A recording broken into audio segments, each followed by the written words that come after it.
Pues lo dicho, como comentábamos en el sumario, comenzamos la tarde con Historia de la Educación, nuestro espacio mensual de la mano de José Antonio Mañas, colaborador del programa y comisario del Museo Andaluz de la Educación en Alhaurín de la Torre.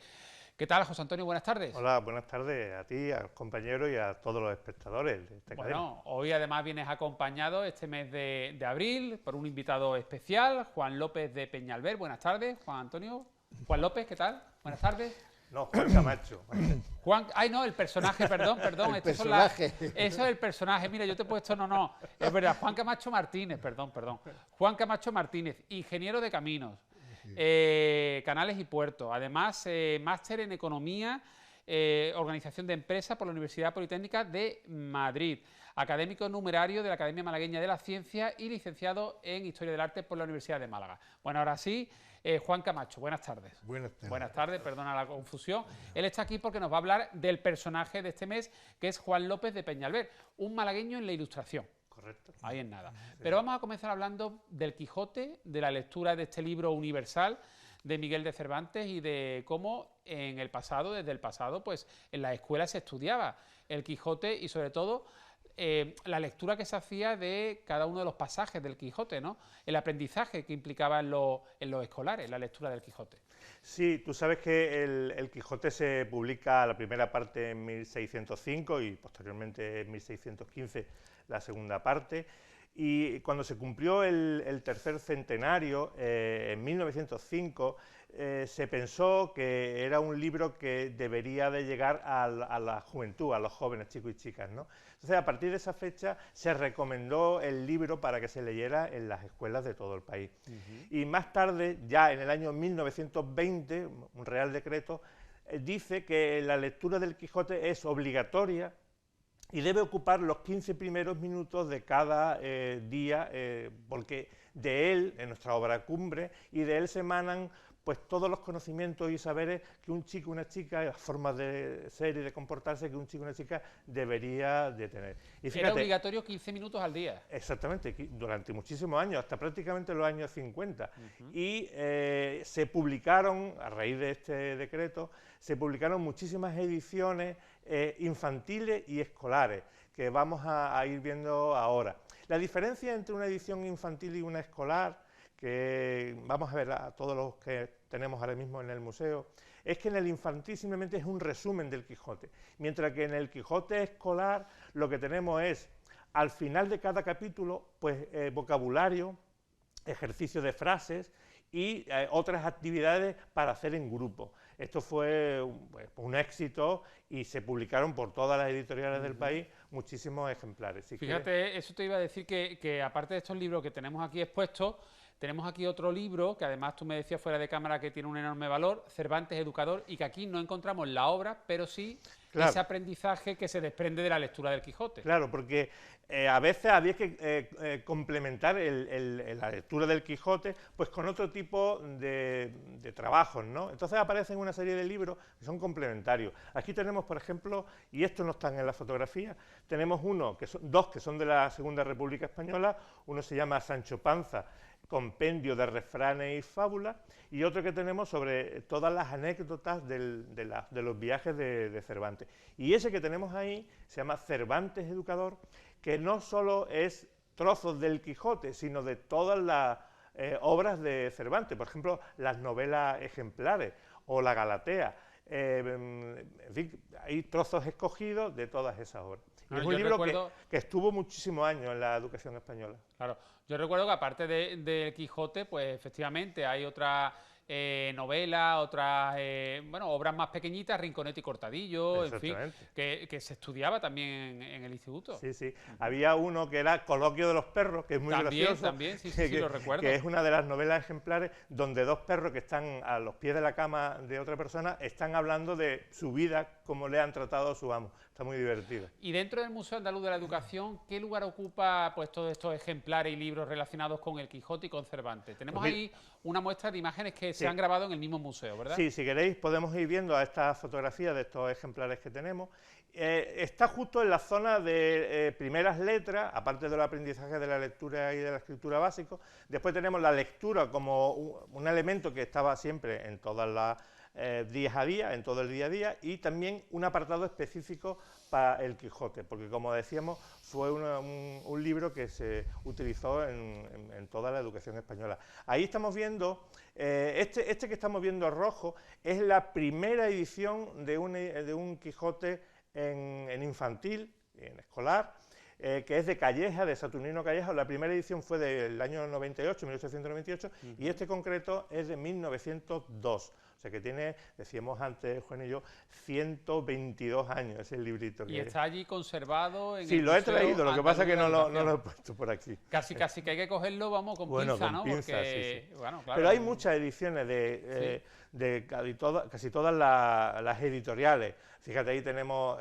algunos otros. Este es un Quijote también de Calleja, el que está a la izquierda, que se llama minúsculo, porque era muy pequeñito, porque los maestros tenían que llevarlo siempre en su bolsillo para leerlo a primera hora. Y hay muchos más.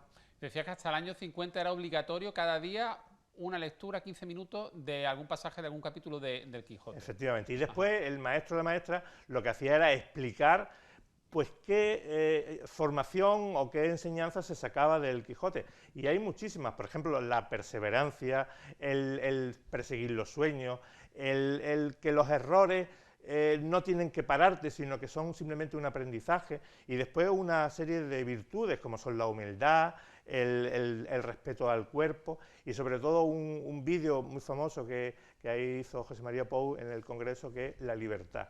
Es muy bonito ese discurso. Bueno, y además que estamos hablando de una obra que decía yo al principio, universal. Probablemente la obra literaria más leída de todo el mundo. En el mundo, efectivamente, después de la Biblia, supongo. Sí, sí. Y es un libro que, bueno, creo que deberíamos de leerlo todo, aunque sea una edición infantil. Oye, aunque hay también ediciones, por ejemplo, en dibujo animado, la que... En fin, hicimos todo de Sancho Quijote. La canción que todos tenemos aquí en nuestra memoria, de esa serie de dibujitos animados que emitió Televisión Española, que todos hemos visto, creo yo, de varias generaciones. Oye, muy buena elección como primer tema este mes de abril, la lectura del Quijote, porque este mes de abril, bueno, en muchas ciudades se celebra la Feria del Libro, el 23 de abril es el Día Internacional del Libro, y además en el mes de abril pues falleció Cervantes, además el mismo día, ¿no? Tenemos aquí 23 de abril de 1616, fallece Cervantes. William Shakespeare y el Inca Garcilaso de la Vega. El mismo día, qué coincidencia, ¿eh? Sí. Bueno, eso dicen, no sé si exactamente fue así, pero bueno, se reunió esos tres escritores tan importantes en nuestra literatura mundial y se celebra el Día del Libro. Bueno, y con Juan Camacho vamos a hacer posible la segunda parte, el segundo punto de este mes del Espacio Historia de la Educación, hablando de un malagueño en la Ilustración. A ver, Juan, yo creo que un malagueño poco conocido, ¿eh? Poco conocido, sí. Hay que un poquito destacar su trayectoria. El que yo esté aquí hoy es eso, para que se conozca un poquito más. Sí. Bueno, un malagueño en la Ilustración. ¿Qué tipo de trayectoria realizó este hombre para que se considerara, pues eso, un personaje a tener en cuenta dentro de ese movimiento de la Ilustración? Bueno, es que él hizo muchas cosas. O sea, es que él, fíjate, empieza siendo estudiante del cuerpo de la Real Guardia Española. Por una casualidad se mete la Real Guardia Española, lo que hoy son los guardias reales, ¿no? Los guardias del rey. Pues ahí entra en esa escuela, ¿no? Y entonces ahí empieza como estudiante y fue un fuera de serie, ¿no? Pues recorría todo eso, tuvo los profesores, estaban con él encantados. Pero él al final no quiso ser guardia, él quiso seguir estudiando y pasó, ¿no? Y entonces uno de los Gálvez de Macharabiallos, y de la relación que llevo teniendo, los Gálvez de Macharabiallos, uno era el director de la escuela, era el coronel, director de la escuela, y entonces fue el que le facilitó una beca, yo le llamo la beca Erasmus, por similitud con la que hay ahora. La beca Erasmus era simplemente irse al extranjero, ¿no?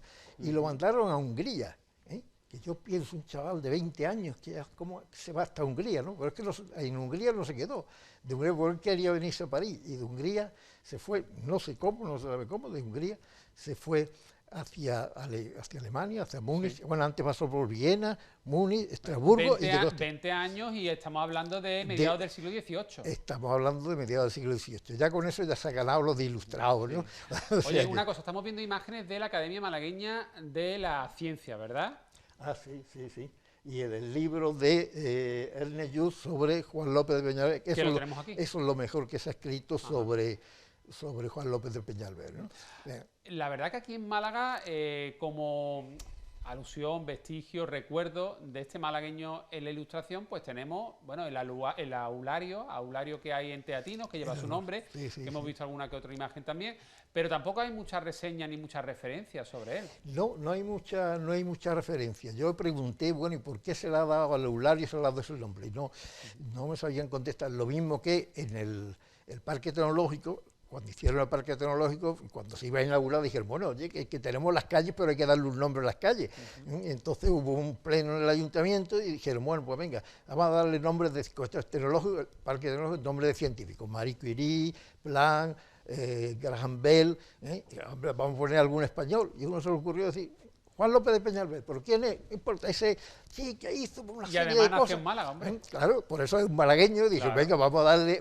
Y la calle principal, la entrada al parque, la calle principal se llama Juan López de Peñalver. Tengo una foto, mira, ese es el aulario. Es el aulario hay una foto que cuando vino Ernest Lluch, porque a Ernest Lluch lo llamamos para que viniera aquí a Málaga, al Colegio nuestro de Ingenieros, a dar la conferencia, a presentar el libro, ¿no? Nos fuimos al Parque Tecnológico y allí hicimos una foto con Felipe Romera, el director del Parque Tecnológico, Juan Brotón, que era el ingeniero que estaba coordinando todo esto, Ernest Lluch y yo, es un recuerdo muy bonito de Ernest Lluch, que fue una pena, que lo asesinó la ETA, lo recordaréis, ¿no? Sí. Era un tío magnífico, ¿no? un tío estupendo, ¿no? Y Juan López de Peñalver fue científico, ingeniero y economista también. Sí, bueno, vamos a ver, fue ingeniero, científico y economista, yo le digo las tres cosas.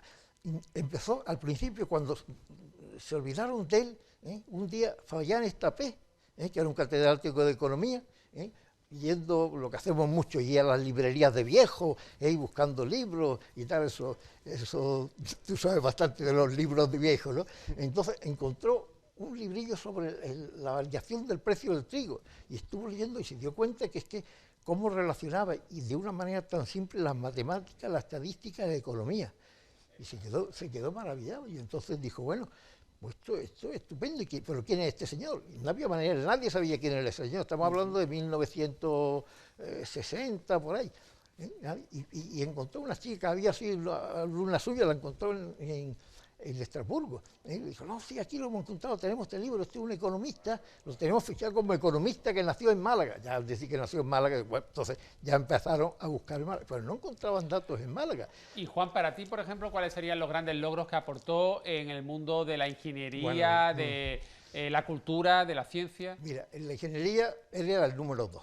El número 1 de la ingeniería es Agustín de Betancourt, que eso nadie que fue el que revolucionó toda la ingeniería en España. Agustín de Betancourt estaba en París, en la École de Paul-Chaussée, y allí era profesor allí, y con los franceses iban mucho más adelantados. Tú sabes que el siglo XVIII para nosotros es la revolución científica, que ya para los franceses y los ingleses había sido el siglo XVII. Nosotros íbamos atrasados. Bueno, íbamos atrasados, y mucha gente, hay que ver, nosotros siempre vamos atrasados. No, nosotros en el siglo XVII la revolución cultural. Tenemos ahí a Cervantes, ¿no? Y tenemos a Quevedo y a López de Vega, y tenemos en la pintura, bueno, tenemos los mejores pintores de toda la historia, son del siglo XVII, es nuestra revolución cultural. Y la revolución científica entró aquí en el siglo XVIII. Y viene de la mano de Agustín de Betancourt y Juan López de Peñalver. Juan López de Peñalver llegó allí, después de todo ese viaje que yo he dicho que hizo por Europa, llegó a Francia y dijo, aquí me quedo yo, llegó a París, yo me quedo aquí, que yo lo que quiero es la ingeniería, de todo lo que yo he visto, lo que más me gusta es la ingeniería.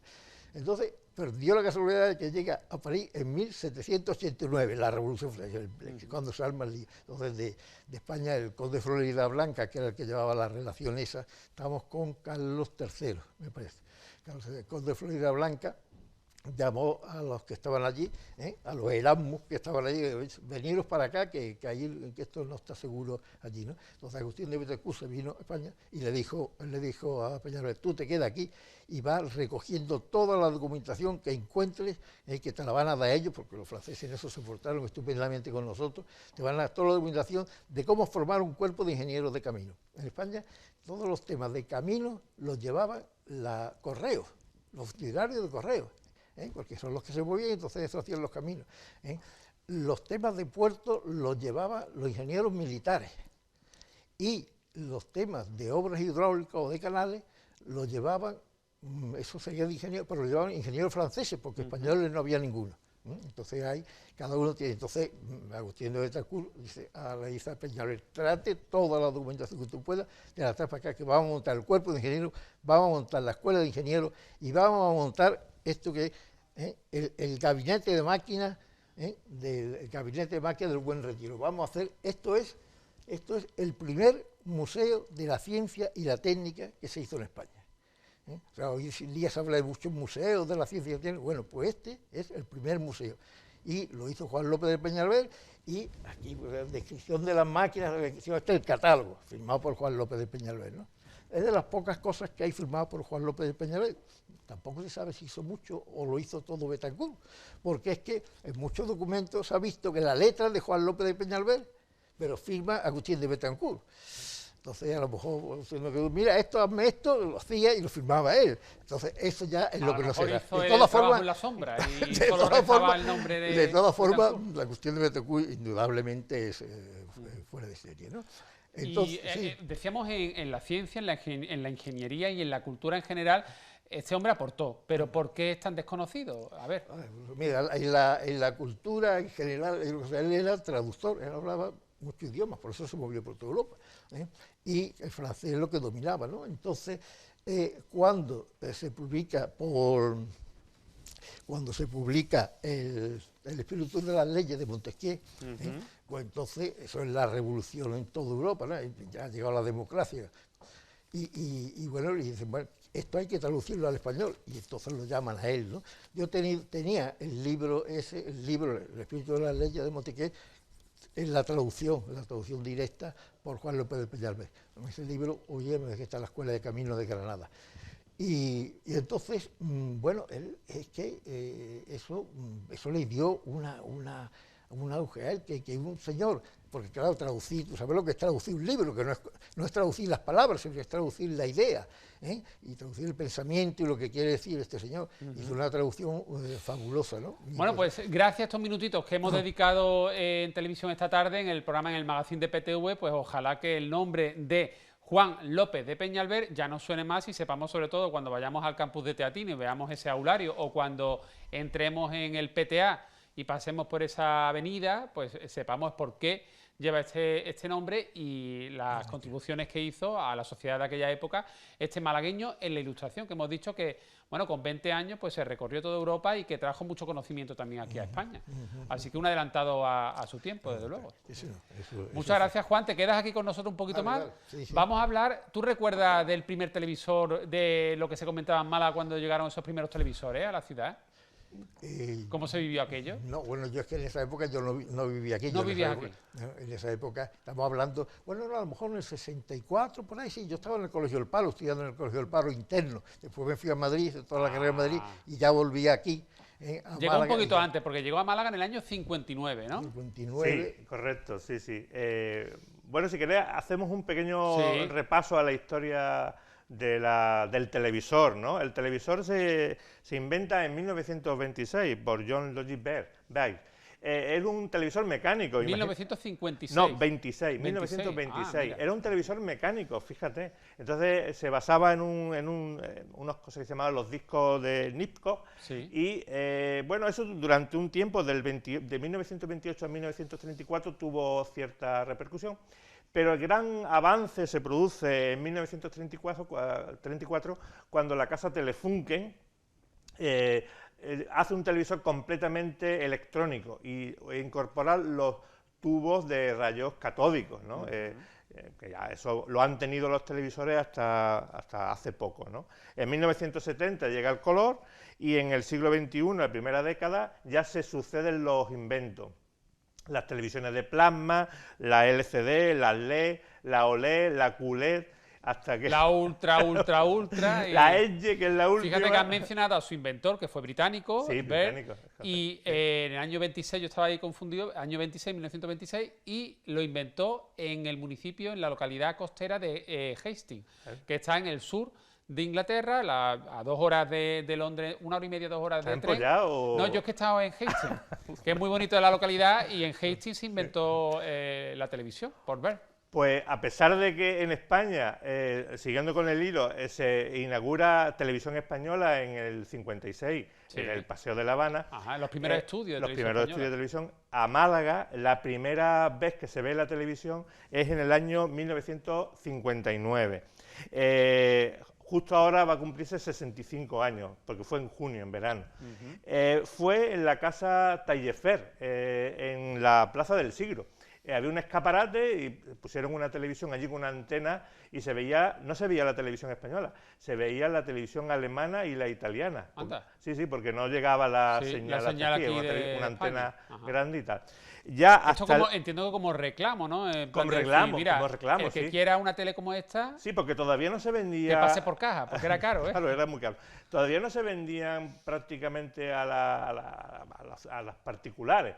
Ya más tarde, en la casa Rodolfo Prado, en Calle Lario, siguió con la experiencia de esa de poner una televisión en los escaparates y ya empezaron a venderse las televisiones para las casas. Porque ya sí llegó, a partir de que se puso el repetidor de Guadalcanal, ¿te acuerdas? Sí. Empezó ya a llegar la 1, la VHF y, bueno, un poco más tarde la UHF.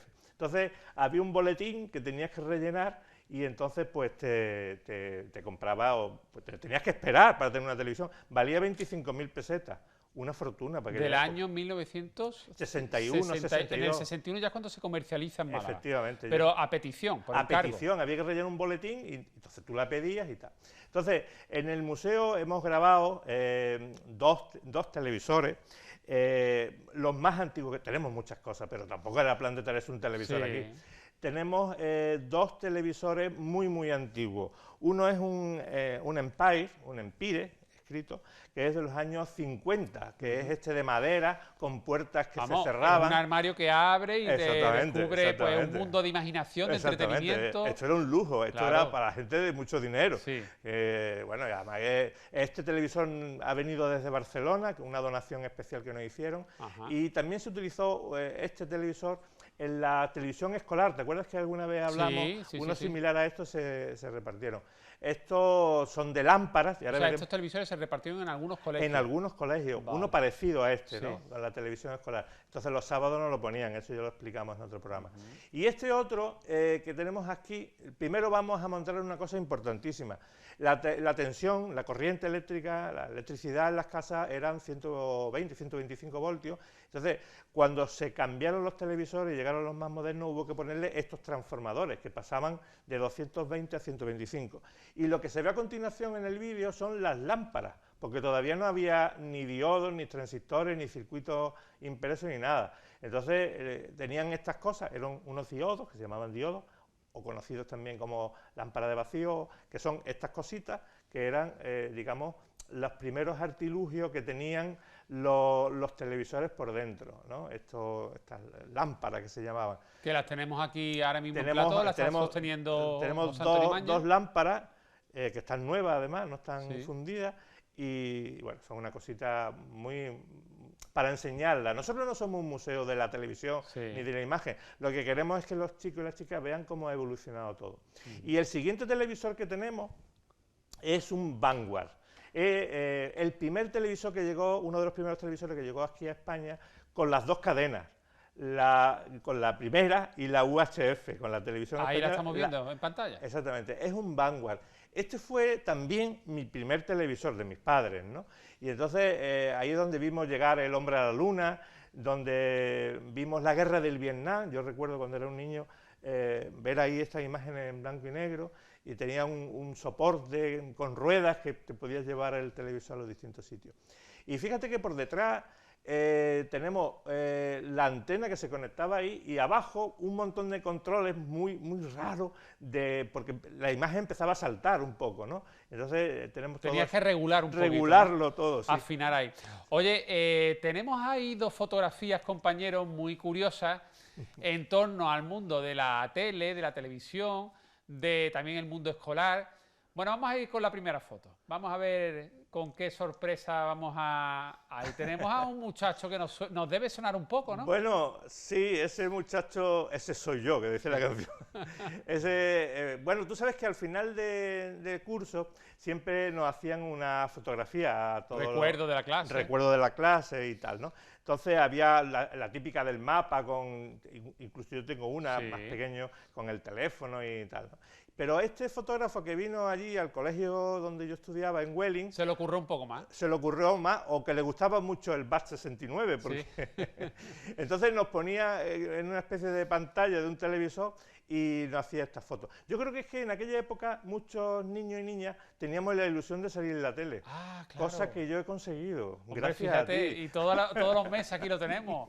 Pues oye, pues no, pero yo creo que no irá desencaminado, claro. Esto era como un golpe de efecto ahí a los niños. Decir, mira, claro, ya ha salido en la tele, aquí tienes tu foto para el recuerdo. Efectivamente, sí, era como un premio decir, mira, ya está en la tele. Esto fue en el colegio en Welling, en tu Welling, barrio de Welling, y un Mañas que tenía entonces, ¿cuántos años? Pues tendría unos 11 años, 10 años. Vamos a ver una segunda foto en la misma línea con alguien muy conocido, pero no solo en Málaga, sino a nivel... Compañero de clase durante varios años de José Antonio Mañas. A ver, ¿quién es ese muchacho conocido a nivel mundial?